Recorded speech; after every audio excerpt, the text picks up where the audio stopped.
H.R. 4487 as amended includes reforms that will reduce the cost of federal real estate and improve federal building security. I'm pleased to be the sponsor of this important legislation. I want to thank Chairman Schuster and Ranking Member DeFazio of the Transportation Committee and our subcommittee Ranking Member Carson for working with me on crafting this important legislation. The Public Building Subcommittee held a series of hearings, roundtables, and listening sessions to examine the General Services Administration's leased portfolio. What we found was within 5 years, half of all GSA leases will expire. To give some perspective on how much space that represents, that's 100 million square feet of space, or 32 new World Trade Centers in New York. And more than half of GSA's total real estate inventory is in commercial leased space, costing the taxpayer more than $5.5 billion each year. Now, how we replace these leases has a huge impact on the costs to the taxpayer.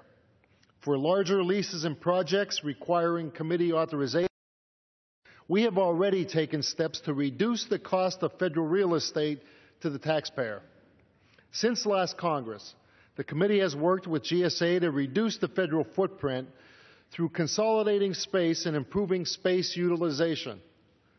Through those efforts, we have saved the taxpayer more than $3 billion in avoided lease costs. Those are real savings. When we reduce the amount of office space agencies are leasing, it directly reduces the cost to the taxpayer.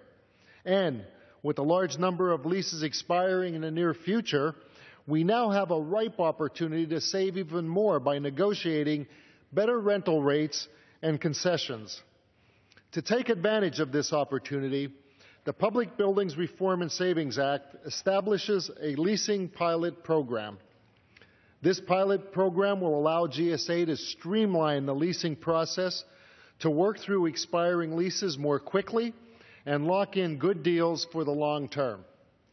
The legislation gives GSA flexible pilot authority to address roadblocks to reducing costs so that space acquisition can be based on the best deal and not on arbitrary factors like unusually high ceiling heights that reduce competition. The legislation could result in a 20% reduction in lease costs and save taxpayers more than $500 million annually, without even accounting for savings through reduction in space. The legislation also includes language that will give GSA a better ability, where appropriate, to use public-private partnerships to meet space needs, leveraging private dollars to offset costs.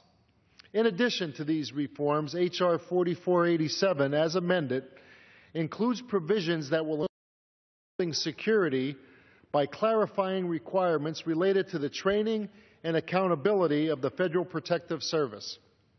H.R. 4487, as amended, also includes other provisions that will improve Congress's oversight of public building projects to ensure building projects make sense and stay within budget and on time.